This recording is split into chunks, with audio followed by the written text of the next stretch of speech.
o pananampalataya na gumagawa yan, sa pamamagitan ng pag-ibig.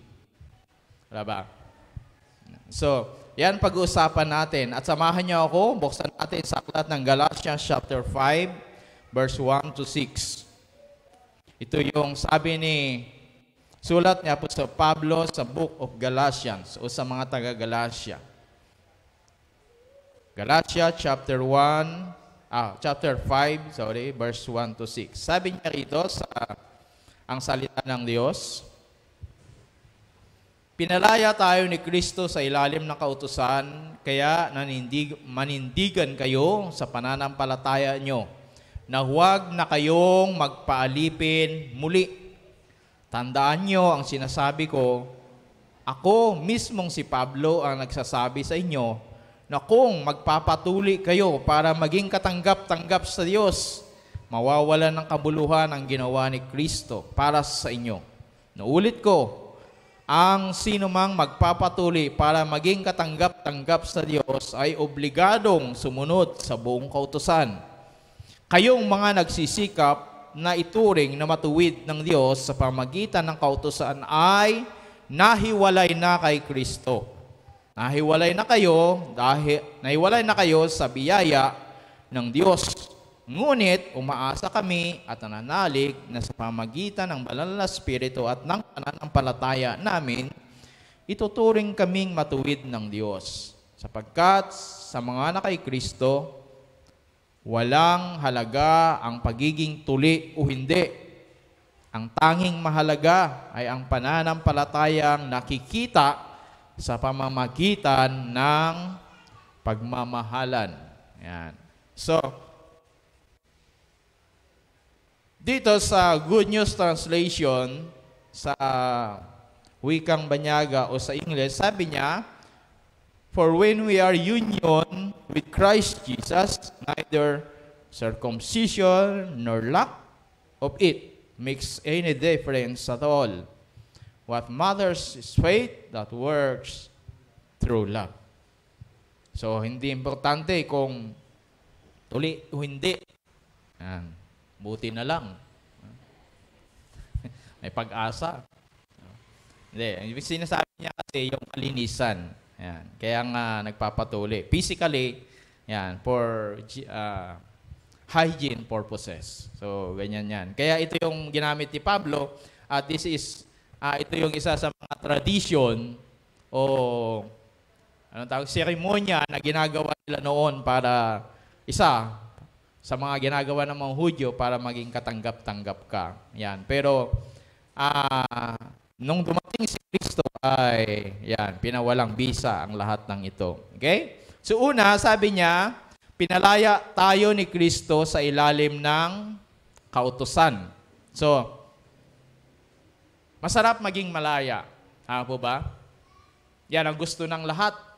Kaya nga, mayroong mga paglalaban-laban ngayon kahit sa pagsasabatas. Yung freedom na sinasabi, pinaglalaban. Pero tayo naman ay pinalaya din ni Kristo. Sa paanong paraan? Sabi niya, sa ilalim ng kautusan. Ibig sabihin po kasi, pag pinalaya ka, malaya ka, hindi mo kailangang utus-utusan, A, B, C. Dapat ang gagawin mo, A, B, C, D, E, F. Diba? Dinumero, o ano ba daw? Yeah, yung kilos mo. Pero tayo, ayaw natin yung ganon. Tama? Kasi meron naman talaga tayong godly, yung gusto nating maging Diyos sa ating sarili.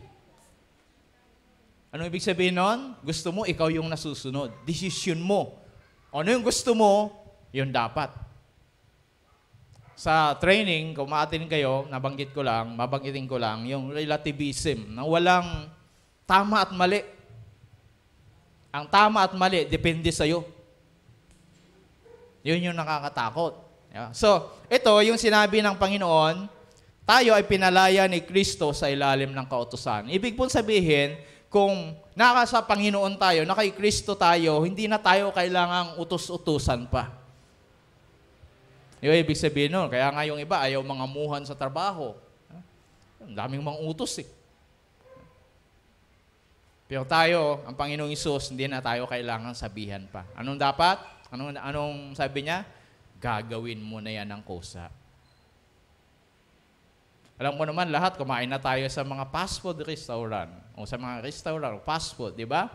So, kapag nag-order ka, automatic yan. Hindi kailangang singilin ka ng, alam mo na yung gagawin mo. Anong gagawin? Mabayad ka. Kung ayaw mong magbayad, huwag kang kumain doon. Ganun lang kasimple. Unless, you're a responsible person o citizen. Pero, ito yung sinasabi ni Jesus. Ito yung sinasabi ni Pablo. Actually, sa chapter 5, kung babasahin nyo doon, tinutukoy niya about slave, yung pagiging alipin. Kaya, dito, sabi niya, hindi na tayo alipin, pinalaya na tayo sa kautusan. Ibig sabihin, yung kautusan, hindi mo na kailangang sundin, ba? Isa-isa. O hindi mo na kailangang sabihin pala, yung sabihin yung kautusan sa'yo, itong gawin mo, itong gawin mo, itong gawin mo, kundi ang tunay na malaya, kusa ng ginagawa. Nagagawa mo na. Ano yan? Ang bondage, yung pinipigilan ka para gawin yung dapat mo lang gawin. Pero kung totoong malaya ka, hindi na kailangan sabihin. Magbasa kayo ng Bible, hindi na kailangan. Gagawin mo na yon. Yun ang ibig sabihin niya. Kaya nga sabi niya, pinalaya na tayo ni Kristo. Ibig sabihin, kung kay Kristo tayo, si Jesus na sa atin, hindi na kailangan manalangin ka, hindi na kailangan pangalandakan na gano'n. Because you can do it. Gagawin mo na ng kusa. Amen? Di ba mas masarap yung gano'n? Kaysa yung tatawagan ka tuwing umaga ng mentor mo, di ba? Alas 4, hoy, gising ka na, manalangin ka na. Gusto niyo ba yung gano'n? Diba? Tatawagan namin kayo isa-isa. Oy, anong oras na? Alas 5 na. O, manalangin ka na. O kaya yung asawa mo, anak mo, kapatid mo, gisingin mo na siya, manalangin na. May isang pastor noon, nakausap ko, gano'n daw ginagawa niya sa mga disciple. Pag alas 4 na, tatawagan na niya. Pag hindi magising, pupuntahan niya sa bahay. Oo, gano'n talaga. Pupuntahan na niya. Pag tinawag daw niya yung asawa niya, gising na, hindi pa, ayaw bumangon. Pupuntahan na niya. Alas 4 na madaling araw. Gusto niyo ba yung ganon? Diba? Isa-isahin namin kayong tawagan. So, sabi niya rito, pinalaya na tayo ni Kristo. Hindi na kailangan gawin yan. Okay? Yan. Kaya nga kautusan, sabi niya. That's kasi feeling mo yan parang bondage. Diba? Parang, yan, kinukontrol ka. Yan, ayaw natin yung ganon. Kaya, yan yung isa. Kaya sabi niya, at dahil sa malaya na tayo, kaya sabi niya, kaya manindigan kayo sa pananampalataya nyo at huwag na kayong magpaliping muli. Ang kalayaan, pinaglalaban. Po ba? Alam natin yan. Ang kalayaan ngayon, demokrasya na tinatamasa natin, kahit hindi man totally na demokrasya, pero demokrasya na rin. Kasi kahit paano, meron tayong kalayaan. Pero alam nyo, bakit tayo nakakaganito ngayon? Dahil may mga tao na nakipaglaban para sa atin. May mga taong nagbuwis ng buhay, huwag niyong kalilimutan yon, para sa ating kalayaan. Politically, hindi man ganap na malaya, but politically we are free. Kaya may religious freedom tayo. Political, demokrasya tayo. Kaya nga may bumuboto tayo para ilagay yung sa tingin natin ay karapat-dapat na mamuno sa atin sa gobyerno. Sa ating denomination, meron din tayo, bumuboto din tayo sa Philippine Pentecostal. Nag-i-eleksyon kami, yung mga pastor, para ilagay kung ano yung alam namin o alam ng bawat isa na karapat-dapat. So that's freedom. That's democracy. Pero alam niyo, ito pinaglalaban. Kaya sabi ni Pablo, manindigan kayo. Panindigan mo. Dahil kung hindi, sabi niya, muli kang maalipin. Kaya, wag nating gamitin, sabi ni Pablo, yung kalayaan natin para muling alipinin. Ang alam nating kalayaan kasi yung gusto natin, yung gawin natin yung gusto natin na hindi naman tama. Pero alam niyo mangyayari, darating ang panahon, iba-bandage ka niyan. Kaya nga may tinatawag na bandage. O sa mga spiritual warfare, stronghold. Kasi hawak ka na niya, control ka na niya. Na dapat ang banal na spirito ang gawin nating patnubay. Sabi ni Pablo. Ito yung kukontrol sa atin. Pero ang nangyari, hindi. Kaya may mga vices na tinatawag, bisyo. Yan, kumukontrol sa atin. Siyempre, hindi lamang yan, sigarilyo, alak, ano pa ba, illegal na droga, hindi lang yan. Marami tayong mga habit o bisyo na minsan ito yung, madalas, kumukontrol sa atin. Kaya hindi natin magawa kung ano yung, sabi ni Pablo sa Galatian, tama o ano yung gusto ng banal na espiritu. Na dapat, yun yung ginagawa mo bilang isang tao, bilang isang Kristiyano o nakay Kristo. Kaya sabi niya, pinalaya na kayo, babalik na naman kayo, maaalipin na naman. Aalipinin na naman kayo. Kaya dapat sabi niya, yung kalayaan natin, gamitin natin ang kalayaan natin sa pagsunod sa kalooban ng Diyos. Sa paggawa kung ano yung dapat na gawin natin para sa Panginoon. Amen? Ano yung kalayaan na yun? Halimbawa, hindi naman tayo kailangan diktahan na anong oras ka magbasa ng Bible. You are free, but use your time, yung opportunity to use it. Di ba? Para gamitin mo yung oportunidad para gawin kung ano yung dapat gawin. Bilang isang anak ng Diyos. Mo bilang tinatawag na Kristiyano. Ano yun? Normal lang na dapat tayo nagbabasa. Nananalangin, nag-worship. Because there's time for everything. Tama? May panahon sa lahat ng pagkakataon na dapat inilalaan natin.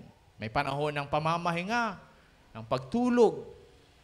May panahon din ng pagsamba, pupuri sa Panginoon. Kaya, ang problema sa atin, yun nga, malaya na ako. Kaya gagawin ko na yung gusto ko. O gusto ng mundo. Sabihin na lang natin, para mas malinaw. Gusto ng laman. Kaya sabi ni Pablo, yung laman at saka espiritu, laging nag-aaway yan. Kasi yung gusto ng laman, ayaw ng espiritu. Ang gusto ng espiritu, ayaw ng laman. Pero dyan nagagamit yung kalayaan. Because yung kalayaan mong pimili, ano ba yung gusto mo dyan? This is the soul. So, that's your choice. Ulit ko, ano ba yung kaluluwa natin? Ito yung ating mind, will, and emotion. Ito yung ating pag-iisip, yung kagustuhan natin, o yung ating pakiramdam, o ating emosyon. Kaya, deciding factor yan. Di ba? Anong gusto niya? Ito, nag-aaway itong dalawa eh. So, ikaw ayun, nandito yun yung soul. So, anong pipiliin niya? Ano yung susundin mo? Kasi you have a freedom. Mayroon tayong kalayaan. Okay? Kaya sabi niya, yung kalayaan natin, huwag maging daan para maalipin muli. Ibig sabihin, okay, malaya naman ako, sumatulog ako hanggang gusto ko, kumain ako hanggang gusto ko. Hindi naman kasalanan kumain, tama? Pero nagiging kasalanan yun. Kaya ang tawag dyan ay gluttony. Bakit? Kasi pag sobra, masisira ka naman. Kakasakit ka. Kaya dapat kainin yung tama. Hindi naman, masama bang kumain? Hindi naman Pero nagiging bandage minsan yan. Kasi mas sinusunod mo kung ano yung gusto ng panlasa mo, hindi yung kailangan ng katawan mo. Magkaiba po yun. Kung ano yung kailangan ng katawan mo sa gusto mo na panlasa. Kaya niyo ba yun? Kaya yung iba, kain ng kain, walang disiplina, so yun, nagiging nasisira yung katawan. Yun naman ang dahilan eh. Bakit? We are the temple of the Holy Spirit. Hindi rin masamang matulog. Tama ba? Hindi naman masamang matulog. Pero kung tulog ka ng tulog, nagiging laziness na yun. Nagiging katamaran na. Hindi rin naman, di ba? Masama din naman walang tulog. Kasi kailangan mo din magpahinga. So, yan yung tandaan natin. Kaya sabi niya, we are free, pero wag mo nang tayong mapaalipin.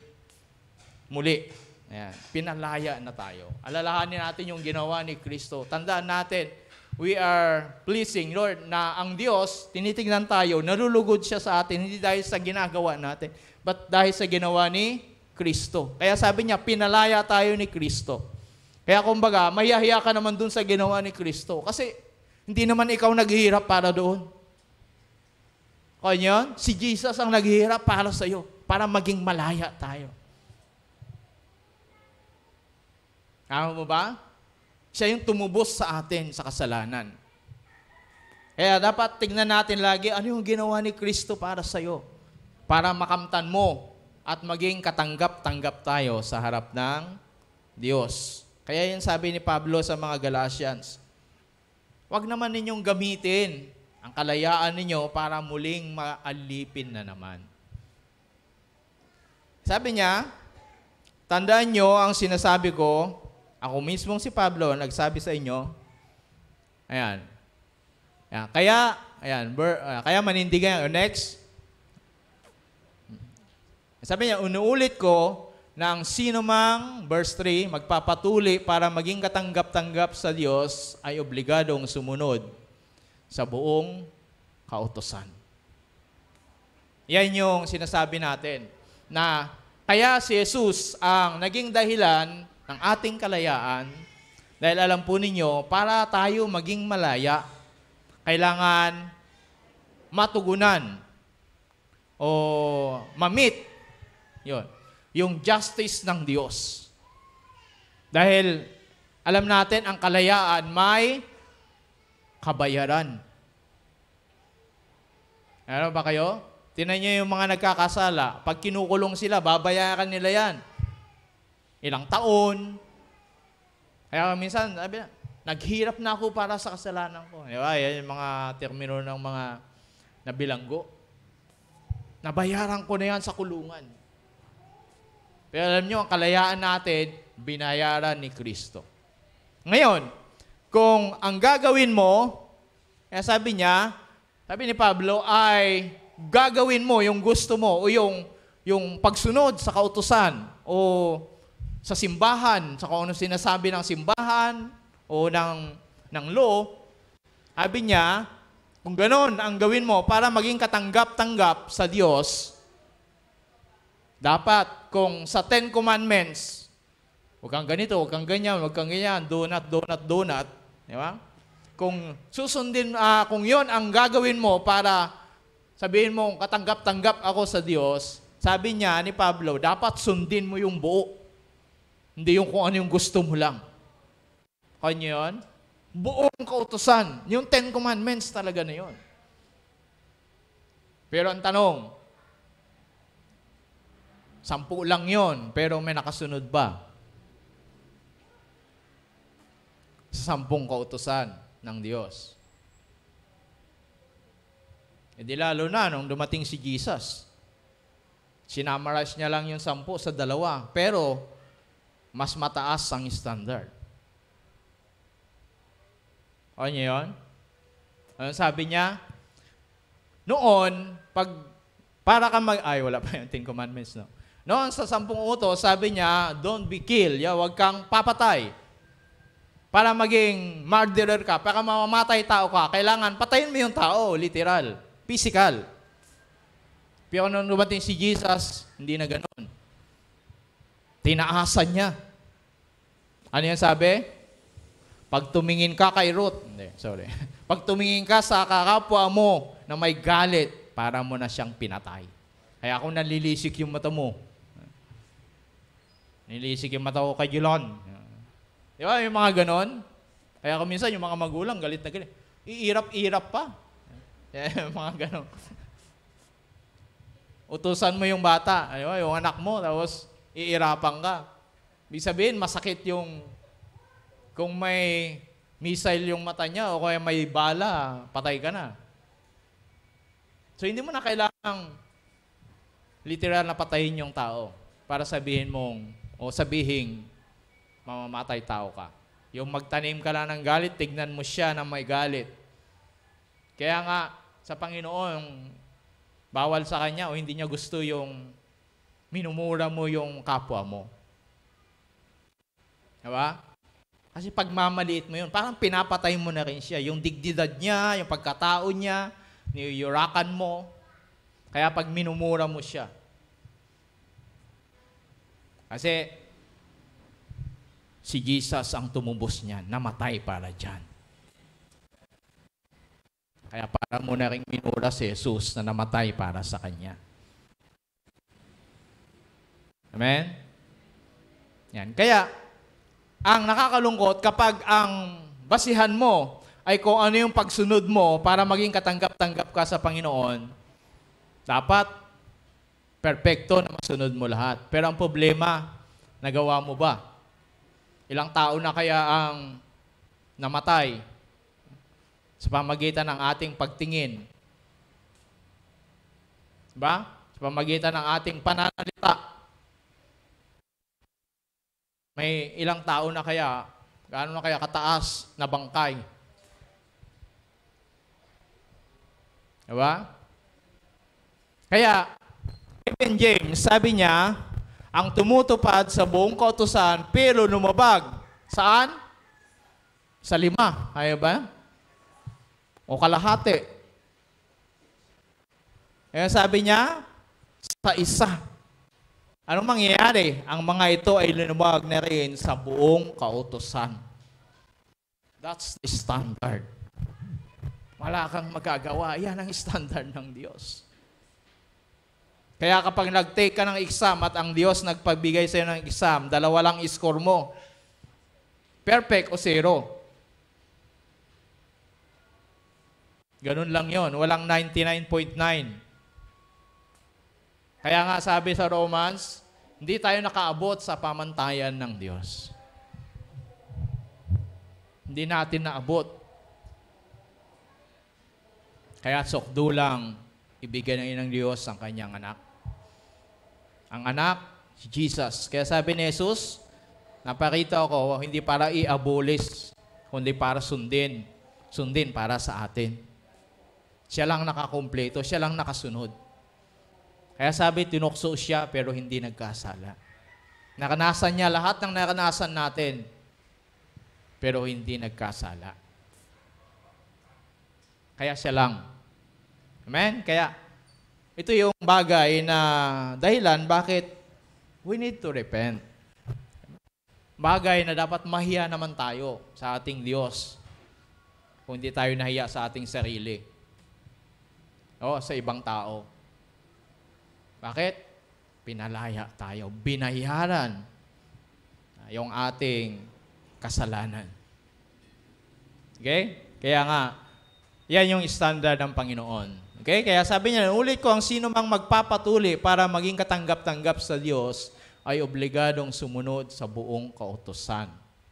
Kaya kung pupunta ka sa simbahan, dahil kailangan mahaba ang buhok mo, mahaba ang suot, nakaputi ka, etc., etc., to please God,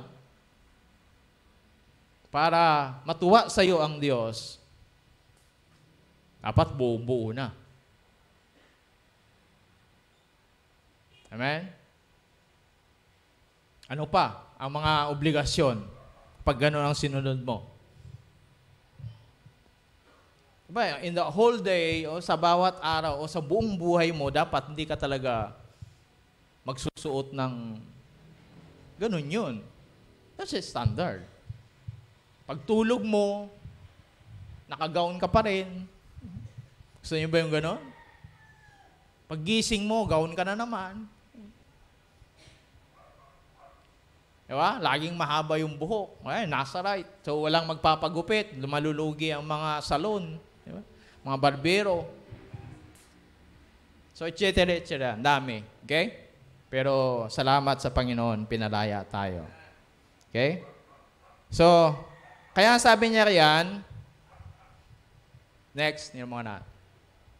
Kaya sabi niya sa verse 4, yan, kayong mga nagsisikap na ituring na matuwid ng Diyos sa pamamagitan ng kautusan ay nahiwalay na kay Kristo. Nahiwalay na kayo sa biyaya ng Diyos. Wow.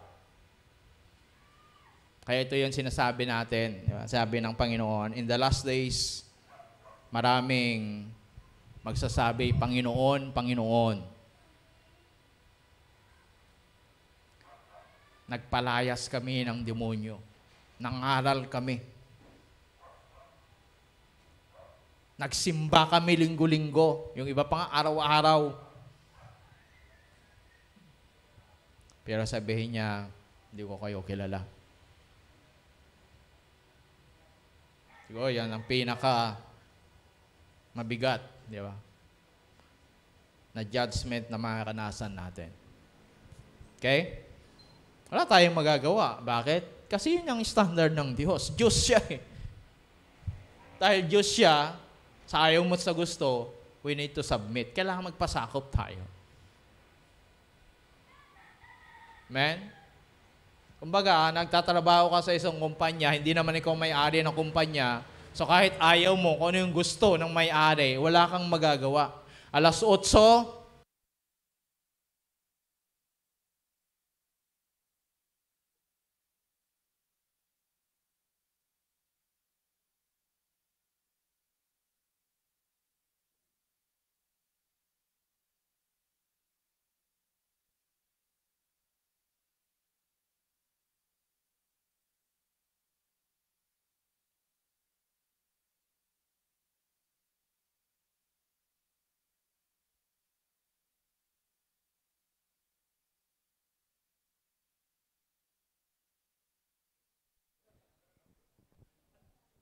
Hello.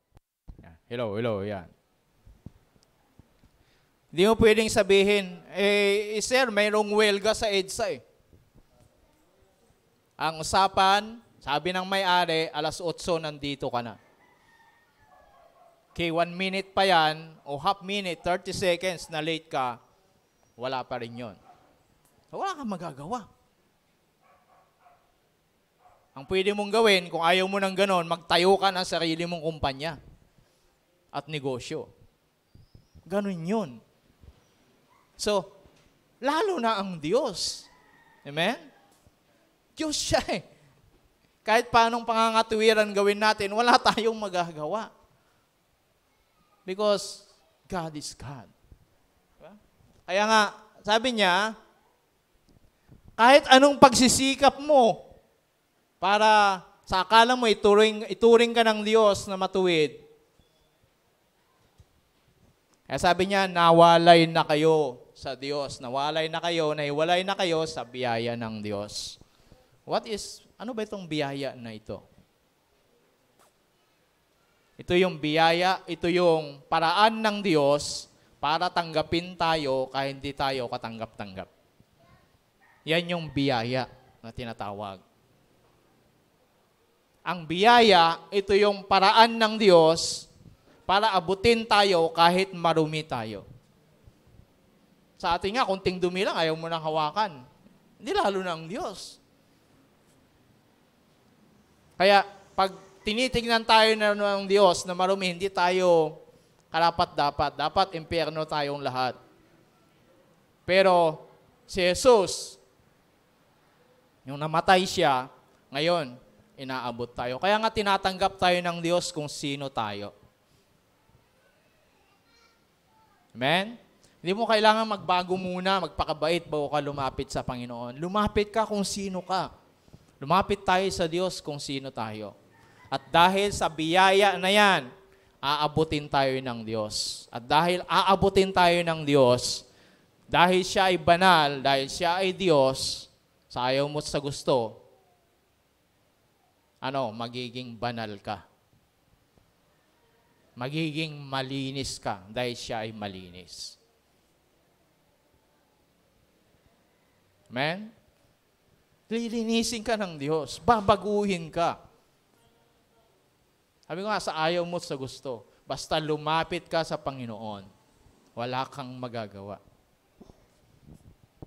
Because, huwag natin kalimutan, ang Diyos ay Diyos. Okay?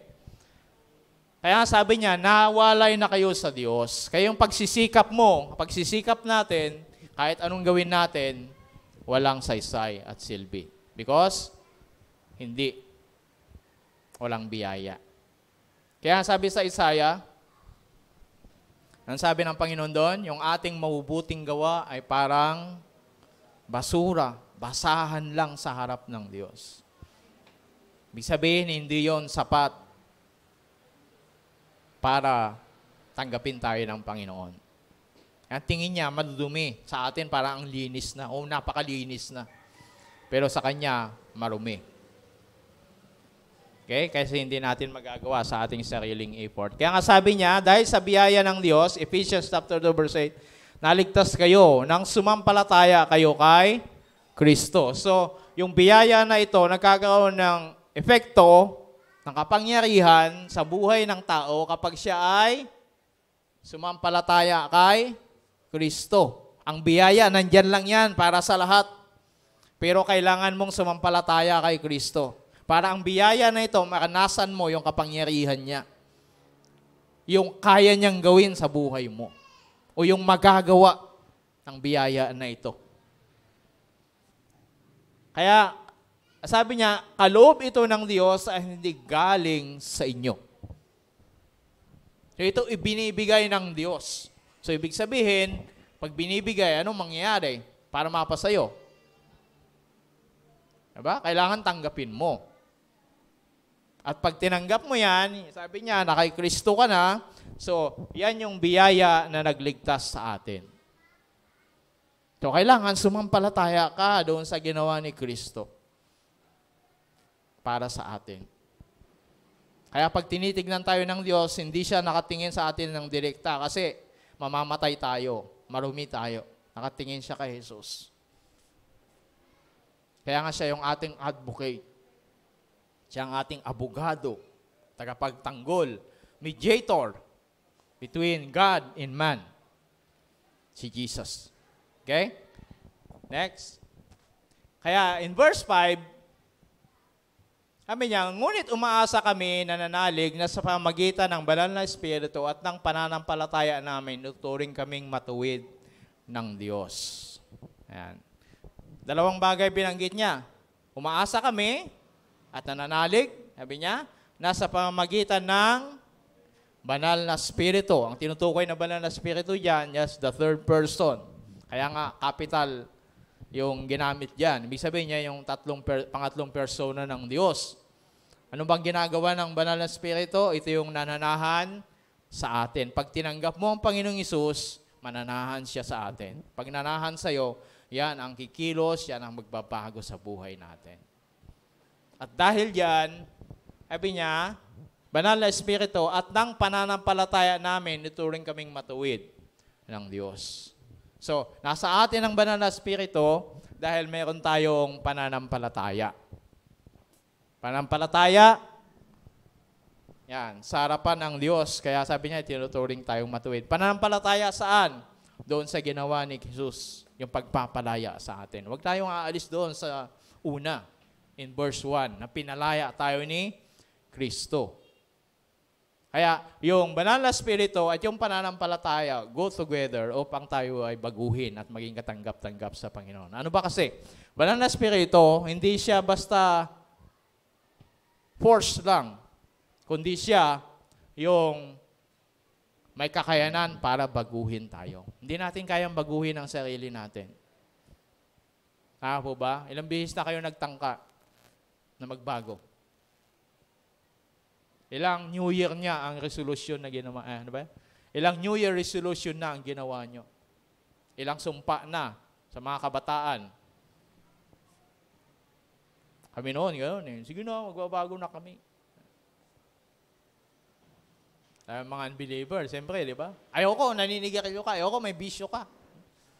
Sige, alang-alang sa pagmamahal, iiwan ko lahat. Nung sinagot na, after a month. Di ba? O bakit amoy alak ka na naman? O kaya naman, pag nag-asawa na, kasal na, o ayan na. Sakal na. Pero salamat sa banal na Espiritu. Amen? Babaguhin tayo. Hindi natin kaya in our own. We need the Holy Spirit. Kaya yung mga tao na nagsasabing may paniniwala kami, may relihiyong kami, pero wala ang banal na Espiritu sa buhay nila, hindi sila ganap at totoong nabago.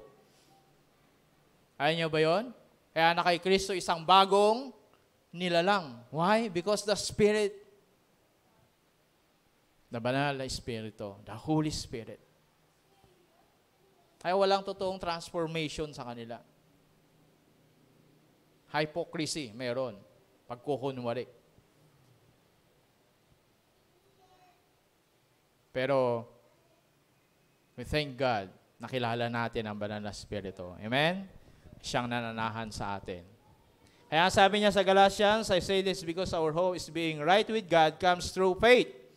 And the Spirit help us feel sure as we wait for that hope. Kaya yung iba, kahit na naniniwala na sila, ang tagal na nila sa kanilang relihiyon, ng pananampalataya,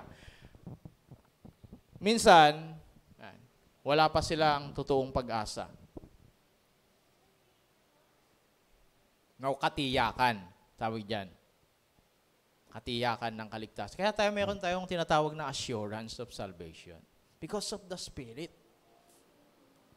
Ang banal na Espiritu, pinatututuhanan niya, pinatututunayan niya. Kaya sabi niya, help us feel sure para maramdaman natin, iparanas sa atin. Alam niyo ba na ang banal na Espiritu yung tatak ng Diyos para sa ating kaligtasan?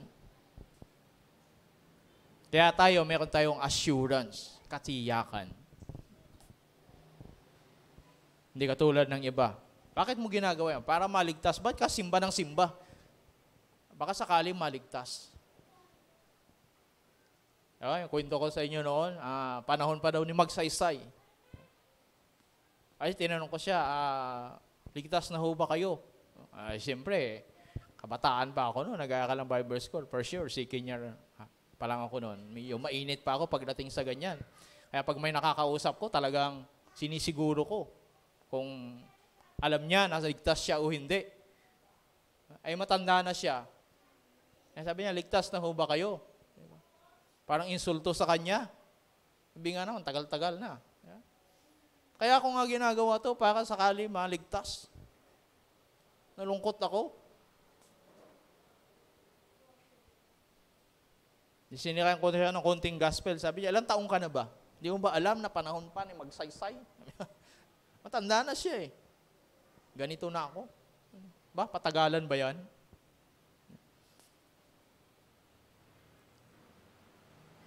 Kaya salamat sa banal na Espiritu. Amen? Just the Holy Spirit. Kaya sabi niya, anong ginagawa ng banal na Espiritu? Tinutulungan tayo para maranasan at sure habang inaantay natin ang kumpleto. May siyempre, yan na yung makita natin ang Panginoong Hesus face to face. Amen?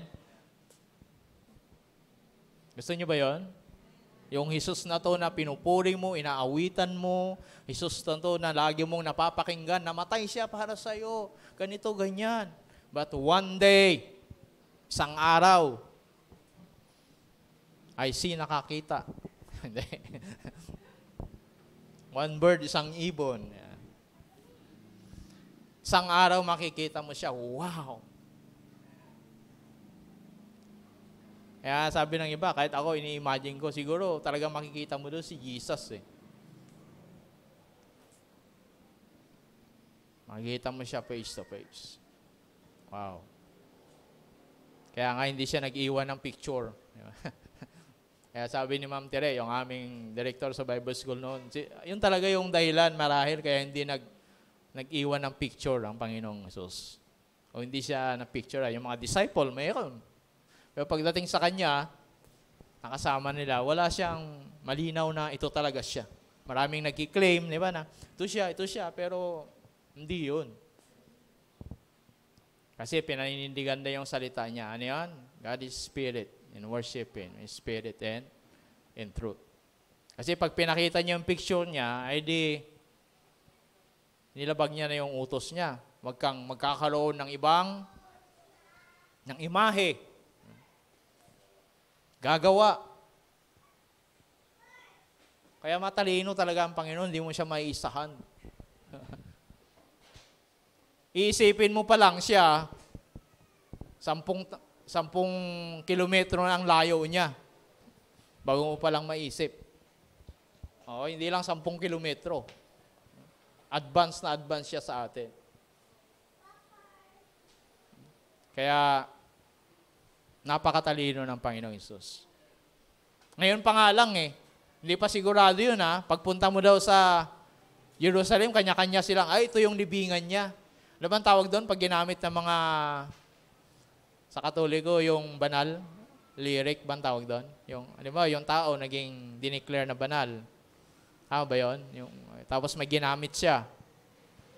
Pinipreserve nila yun. Kanya yun, di ba? May mga ganon. Relic ba ang tawag doon? Pinipreserve nila yun, di ba? At kulang na lang sambahin. So, ganun. Pero, matalino ang Panginoon. Kasi kung gagawin niya yon, lalabagin niya yung salita niya. Okay? Okay, next. Yan.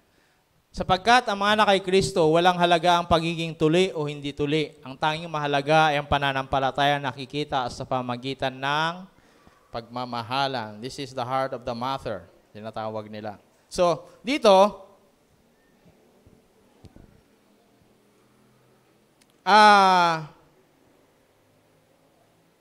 sapagkat ang nakay Kristo ay walang halaga o wala nang mahalaga, ang importante, sabi niya, ay ang pananampalataya na nakikita sa pamagitan ng pagmamahal. Sa ERV, English version, ang binanggit yan, the kind of faith that works through love. Next nga, mayroon ba? Yan. Thank you sa aking editor. Yan. No other than Eric Masyas. Masya. Okay. Thank you. Sabi niya, when someone belongs to Christ Jesus, it is not important if they are circumcised or not. The important thing is faith. Ang pinakamahalaga o ang mahalaga, sabi niya, pananampalataya. Ano ito? Klase ng pananampalataya na to. Pananampalataya, sabi niya, faith that works through love. Pananampalataya, sabi niya, na gumagawa dahil sa pag-ibig o sa udyok ng pag-ibig. Ito yung importante sa lahat.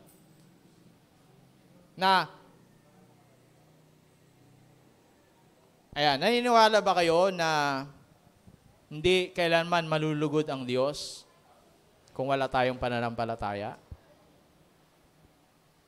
Diba?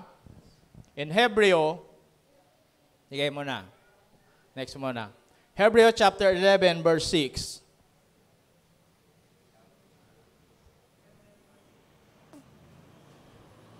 Yan, Hebreo chapter 11, verse 6.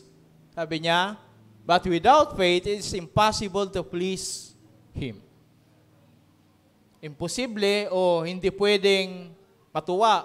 Yan, malugod ang Diyos sa mga sino man, diba? Kung walang pananampalataya. But without faith, it is impossible to please Him. For he who comes to God must believe that He is, in that He is a rewarder of those who diligently seek Him. Diligently seek Him. So, dito, sabi niya, kung walang pananampalataya, imposible. So, ibig sabihin talagang wala. Imposible talaga. As in. Wala talaga. Wala kang magagawa. Ganon. Kung baga, walang pag-asa na matuwa ang Diyos. At sabi niya, kaya ang sino mang lumalapit sa Diyos, dapat maniwala siya na siya ay siya. Yun sinasabi natin kanina lagi, na siya ay Diyos. Sino ba ang Diyos? So, kung malalaman natin yung mga attribute ng Panginoon, di ba? Siya ay makapangyarihan, di ba? Et cetera, et cetera. So, in that, so kailangan maniwala ka na siya ay Diyos. In that, at sa ganyan, sabi niya, nagbibigay siya ng gantimpala sa mga taong diligently seek Him. Sa mga taong masipag, nagsusumikap, nagpupursige. Tingnan nga natin, Rek, ano ba yung diligent? O yan, ibig sabihin ng diligent na ginamit dyan, constant in effort to accomplish something. Tuloy-tuloy na naghahanap, effort, pupursige. Yan, na naghahanap upang mangyari, matupad, maganap ang isang bagay. Kaya ang pag-aaral, hindi madali. Tama ba sa mga estudyante? But you need to do. So, ganun din yung pananampalataya. Kaya nga, merong saving faith, pinag-aaralan natin yan. Meron din yung tinatawag na growing faith. Dapat hindi ka lang nanatili sa ligtas, dapat lumalago. Lumalawak, lumalaki. Yung ating pananampalataya. Kaya nga, diligent. Kung tamad ka, wag mong asahan na matatanggap mo yung reward. Kaya sabi niya, diligent. Diba? Sipag, kasipagan, constant, attentive and persistent in doing anything. So, ibig sabihin, may ginagawa ka, naka-attention ka doon, nandito ka ngayon. Ayaw, magsisimba ako sa Panginoon. Pero, hindi ka naman attentive. Tama? Kaya sabi nila, you are physically present but mentally absent. Wala dito yung kaluluwa mo. Pero nandito yung katawan mo at espiritu mo. Kasi yung espiritu mo talagang gusto niya ang Panginoon. Katawan mo naman nandito kasi naglakad ka, di ba? Nandito ka na, nag-effort ka na. Pero sayang naman, sabi nga ng song leader kanina, nandito na rin lang tayo. Sayang naman. Dapat buo na. Tama po ba? Kaya sabi ng Panginoon, kung mahalin natin siya, mahalin natin siya ng buong lakas, buong puso, buong isip, buong kaluluwa. Buo lahat. Hindi, mahalin mo siya ng buong lakas, hindi physical lang. And then, wala nang isip, wala nang puso. Mahal ko naman ang Panginoon, kaya nga ako nandito eh. Yes, tama po yun. Pero mayroon pa. Ano yun? Dapat buong isip din. Buong kaluluwa. Buong puso. Kaya sabi niya, attentive and persistent in doing. Hindi ka lang naka-attentive, dapat persistent din. Ibig sabihin, talagang mapursigi. Dahil wala namang mangyayari, diba? Lahat ng ginagawa natin kung lousy tayo. Palagay nyo, meron bang magiging magandang resulta? Diba? Puro simula. Walang mangyayari. Okay? Kaya nga, diyan, kaya sabi ni Santiago, gayon din naman, patay ang pananampalatayang walang kalakip na gawa. Yan ang pananampalataya. Kaya sabi natin kanina, faith works through faith. Works through love. So, dapat yung pananampalataya, mahalaga yan, importante yan. Dapat pinagpupursigihan. Pero alam nyo ho ba, na may pananampalataya, pero walang pag-ibig. Kaya nga sabi niya, dapat, ang mahalaga, sabi niya, yung pananampalataya, anong pananampalataya to? Pananampalataya na gumagawa sa udyok ng pag-ibig. Nakumpleto mo to. Okay, persistent ka, etc. Yan, gayon man. Sabi niya. Pero, alam niyo ho ba, sabihin ko sa inyo ngayong umaga, para hindi tayo madaya, hindi masayang yung ating effort. May pananampalataya pero walang pag-ibig. Kaya tingnan ninyo, di ba? Kahit naman kulto sila, kahit yung masasama, wala namang pag-ibig sa Diyos. Pero dahil may paniniwala sila sa kanilang ginagawa, nagsasaksid sila. Tama po ba? O iba pa nga, sabi nila, kaya nga ayaw naming maniwala sa Diyos kasi mas maganda pa naman ang buhay namin sa inyo. Financially, materially. Kailangan pa ba namin ng Diyos? Pero alam nyo, may paniniwala yung mga yun, kaya sila nagsaksid. Paniniwala sa sarili, paniniwala sa... At yun, naniwala sila. Kaya tanungin nyo yung mga successful, magtiwala ka lang sa sarili mo. Ganyan mga bukang bibig nila. Magtiwala ka sa kakayanan mo. Paniniwala sila. Pero walang pag-ibig sa Diyos. Yun ang malungkot na katotohanan. But they can success. Diba? Okay. Sige, tingnan natin. Ano ba sabi ng Bible? Next. Ayan, dahil sa kagandahan ng Lord, naligtas kayo sa pamagitan ng pananampalataya. Ayan, tayo ay naligtas sa pamagitan ng pananampalataya. Ano dito kaloob ng Diyos o ng ating sarili. So, mahalaga yung pananampalataya. It please God. Kung wala ito, hindi natin mapiplease ang Panginoon. Ano ba sa Tagalog yung please? Malulugod. Yan.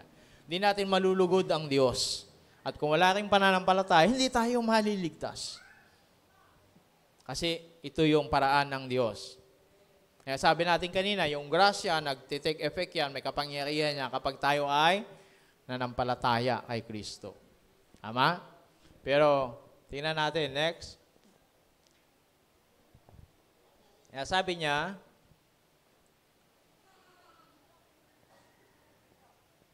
ay wala yung Korinto. Rick?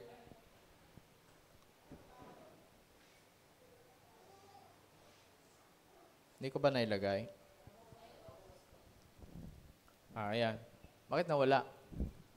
Nalampasan lang. Okay. Kaya sabi niya, ito sabi ni Apostol Pablo, kahit basahin nyo na yun yung kabuuan, pero gusto kong ibahagi lang yung mas mahalaga na. Kaya sabi niya, kung may kakayahan naman akong mahayag na mensahe ng Diyos at may pangunawa sa lahat ng lihim ng katotohanan at lahat ng kalaman at kung mailipat ko man ang mga bundok sa laki ng aking pananampalataya, ngunit wala naman akong pag-ibig, wala akong kabuluhan. Amen? Yan ang katotohanan. Imagine mo yung pananampalataya niya, naglilipat ng bundok.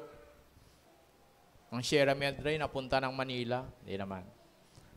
Pero diba? Yan ang pananampalataya niya. Pero sabi niya, walang pag-ibig, walang kabuluhan.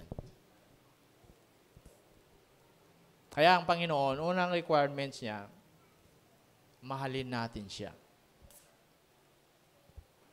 Amen? Buong puso, buong kaluluwa, buong pag-iisip. Kaya yung pananampalataya, nagde-develop yan. Yung pag-ibig, ganun din. Kaya nga, the more na minamahal mo siya, the more tayong magtitiwala sa Kanya. Pero, di ba, katulad din sa tao, nagde-develop yan. The more na nakikilala mo siya, the more na magtitiwala ka sa Kanya. Amen? Kasi yung pananampalataya na binabanggit dito, yung mga tao, kadalasan, kuminsan, yung panglabas lang na outcome ng kanilang paniniwala. Pero ang Diyos, mas concerned siya yung pangwalang hanggan. Yan ang dahilan bakit namatay ang Panginoong Hesus. Para tayo magkaroon ng kaginhawahan, buhay na walang hanggan. Salamat kung maranasan natin ang ginhawa sa panggitan ng material na bagay, pinansyal, sa mundong ito. Salamat sa magandang bahay, sakyan, masarap na pagkain. Everything, salamat. Galing naman din naman yan sa Panginoon, basta kinuha ng tama at maayos. Pero alam niyo masigit, yung concern ng Panginoon ay yung walang hanggan. Imagine mo, 80 years compare sa walang hanggan. Ano sa palagay nyo? Kung ikaw papipiliin. Sabihin mo, 80 years ka nang mabuhay. 70. 100 years na kung gusto mo. Hindi mo na mahila yung kumot mo. Sa dami na ng rayuma at kung ano-ano. Matandang-matanda na. Yung malalakas pa, 100 years. Pero kahit pa ilang daang taon yan. Si Methuselah, nabuhay siya, 969 ba? Years, grabe, ang tagal. Parang nakakapagod. Gusto niyo mamuhay ng gano'n? 900 years, sabihin mo na lang. Sa mundong ito. Gusto niyo ba yun? 900 years. Baka sabihin mo, Lord, kunin mo na ako. Patay. Pero, hindi pa rin yun compare sa walang hanggan. Huwag natin kalilimutan yun. Walang hanggan. Kaya nga, dito, pinapakita ni Apostol Pablo yung kahalagahan ng pananampalataya. Dapat pananampalataya na ito ay may kalakip na pag-ibig. Anong pananampalataya na ito? Tinupos ka niya na gawin ang bagay na ito, magsumikap ka, maging masipag ka, etc., etc., because you love God. That's the highest motivation. Hindi magpa-impress, hindi para sabing magaling, i-compare sa iba, o kaya mahigitan mo yung iba. Hindi ganoon, dahil mahal mo ang Diyos. Amen? Sa mga nagtatrabaho, you do your best sa pagtatrabaho mo. Why? Hindi para ka lang ma-promote, para magsweldo, kundi gawin mo for the Lord. Kaya nga sabi ng Panginoon, di ba? Sabi ng Bible, kung kayo, mga nangangamuhan, gawin niyo yung trabaho niyo, hindi para na parang si Jesus o ang Diyos ang inyong amo. Hindi yung amo mo na mabait, masungit, o whatever it is, kung anong tawag mo sa Kanya. Kundi gawin mo para sa Panginoon. Kayo nag-aaral, gawin ninyo para sa Panginoon. Amen? Naniniwala ka sa Diyos, so do it with love. Lord, mahal kita. That's why I do my best. Because I love you. Ikaw ang teacher ko. Ikaw nagpapaaral sa akin. Hindi ko sinasabing gawin mo na mataas ang grade mo, malampasan mo yung kaklase mo, kapatid mo, ma-please mo yung nanay mo, yung tatay mo. But thank God kung matutuwa sila. Pero ang importante, gawin mo dahil mahal mo ang Diyos. Because you have faith. Kaya sabi ko, nung nakaraan, ikaw ay Kristiyano, you are set apart. Dahil set apart ka, so dapat naiiba ka sa kanila. Hindi yung naiiba dahil kundi ibig sabihin, you're diligent. Iba ka. For the purpose. Amen?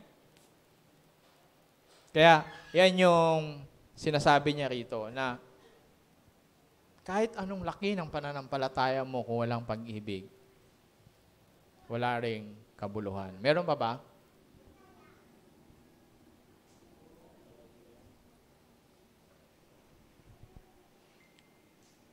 Yan.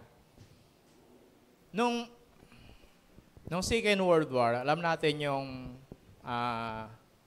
well-known na kwento na ito sa iba.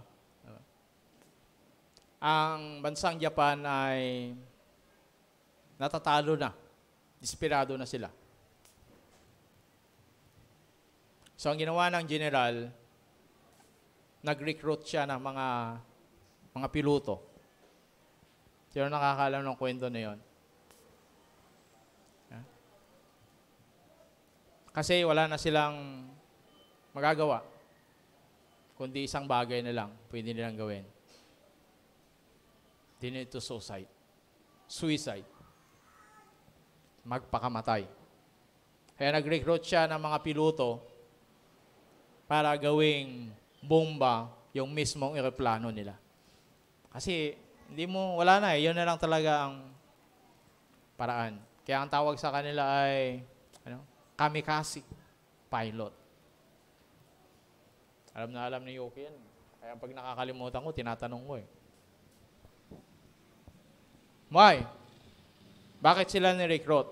At bakit sila na-motivate sa ganun? For the love of the country.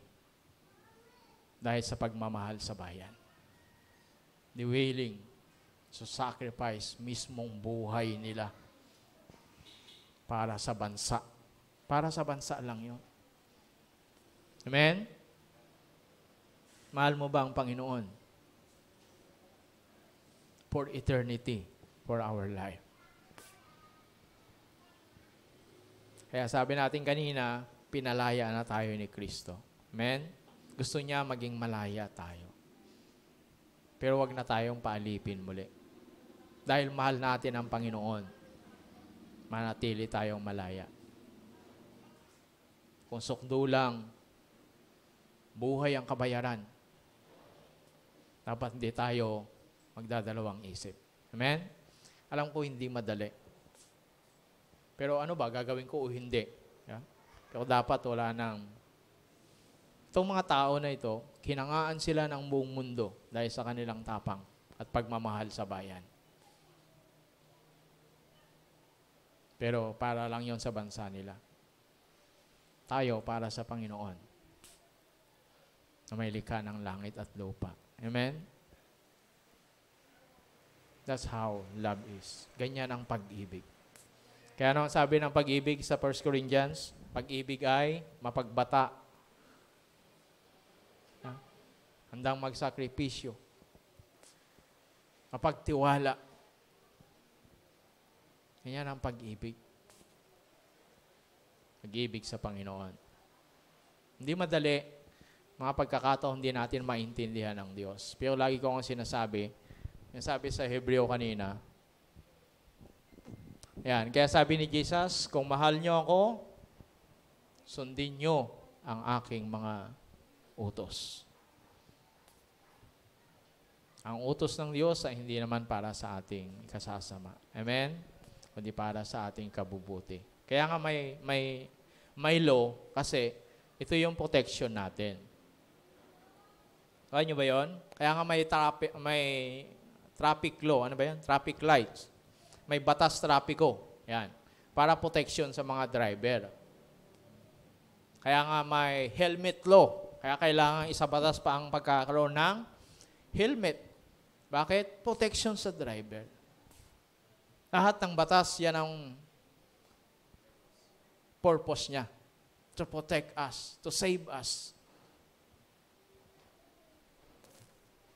Diba? Kaya ang Panginoong Hesus, sabi niya, kung mahal niyo ako, sundin niyo ang mga utos ko. Pero pinalaya na tayo sa kautusan ng tradisyon. Amen? Dahil mahal natin ang Panginoon. Hindi na natin kailangang utos-utusan pa. Magbasa kayo ng Bible. Magsimba kayo. Ano ba? Mag-share kayo ng gospel. Hindi na kailangan. Dahil mahal mo ang Panginoon, gagawin mo yan ng kusa. Kaya pwede mong isigaw sa Jollibee. Huwag nyo nang singilin itong mga to. Kusa na silang magbabayad. Di ba? So, pwede rin natin. Hindi kailangan linggo-linggo pagsigawan natin. Magbasa kayo ng Bible. Kasi kusa mo na yan gagawin. Bakit? Kasi yan yung buhay mo. Kaya yan yung buhay natin. Dahil mahal natin ang Panginoon. So, every time na hindi natin magawa, we need to ask the Holy Spirit. Yeah? Tulungan tayo. Gabayan tayo. Dahil mahal natin ang Panginoon. Sino dito nagmamahal sa Panginoon? Iilan na lang. Pero, kung akala mo na kaya mo lampasan ang pagmamahal mo sa Diyos, pagmamahal niya sa atin, hindi po natin kayang gawin yan. Amen? Tayong lahat sa mandaling yumuko.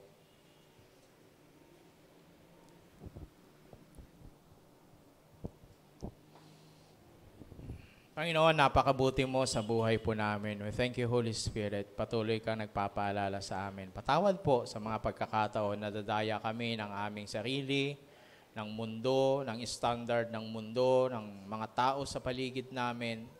Lord, na ibabase namin ang kung sino kami at kung ano kami dahil sa pamantayan ng mundo, unang mga tao, unang mga sinasabi ng tao. Lord, patawad po. Nais namin, O Diyos, na makita ang aming sarili kung paano mo kami tinitignan dahil sa ginawa ng Panginoong Hesus sa krus ng Kalbaryo. We thank you, Jesus, for redeeming us. Lord, patuloy mong baguhin ang mga pananaw na ito na pandaraya ng mundo. Dahil ayaw namin isang araw haharap kami sa inyo at sabihin nyo, hindi mo kami kilala. Bagkus sabihin mo mula sa iyong mga bibig, welcome, good, and faithful servant. Thank you, Lord God, dahil nakilala ka namin at dahil ikaw ang unang umibig sa amin, kaya natutunan ka naming mahalin. Kaya patuloy kaming humihingi sa iyo ng karunungan, ng kalakasan, Lord, upang lalo ka naming matutunang mahalin nang higit pa kaysa pagmamahal na namin sa mga nakalipas na araw, buwan at taon ng buhay po namin. We thank you for these people. Dalangin ko po, Panginoon, na patuloy na tulungan mo sila, lumalim ang kanilang pagmamahal sa inyo. Bawat isa po sa amin. At dahil habang kami nagmamahal sa inyo, lalo kaming magtitiwala. Salamat po, Diyos, sa umagang ito. Pagsama nyo sa amin. Lord, ano man yung mga bagay na pinagdadaanan ng bawat isa. Siya ngayon, nakasama namin ngayon sa lugar na ito. Siya ngayon na nasa online. Nakikinig man siya ngayon. Ngayong umaga, sama-sama kaming nananalangin. We believe, Lord, ang panalangin namin ngayong umaga, tutugunin mo. Tugunin mo ang kanyang pangangailangan. Siya may nangangailangan ng kagalingan, Lord, physically, emotionally, Lord, financially, Lord, spiritually. We declare for healing, Lord. Dalangin po namin ang ganap at lubos na kagalingan. Kalayaan, maranasan niya, Panginoon.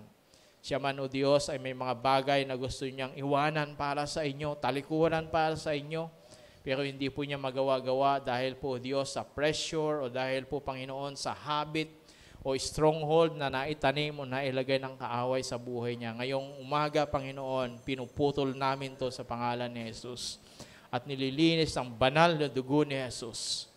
Kapatid, tignan mo ang iyong sarili bisang malaya, pinalaya ni Kristo. Salamat po, Panginoon, sa umagang ito. Thank you, Lord, dahil alam po namin ang dinadalanginan at nilalapitan namin ay isang tapat at mabuti na Diyos. Tapat ka sa mga pangako mo, Panginoon. Panghahawakan namin ito. Kahit sa mga pagkakataon na parang taliwas sa aming inaasahan. But we thank you, Lord. Alam namin, matalino ka at tapat ka, mabuti ka. Kaya alam mo ang ginagawa mo. Tulungan mo kaming magtiwala sa inyo. Tulungan mo po kami, Panginoon, na huwag madaya ng aming emosyon, damdamin, o ng aming nakikita. Pagkus, Panginoon, maituon namin ang totoong pananampalataya namin sa inyo. Salamat po, Panginoon, sa umagang ito. Sa iyo lahat ng kapurihan sa pangalan ni Jesus. Amen. Salamat sa inyong attention, pakikinig. God bless.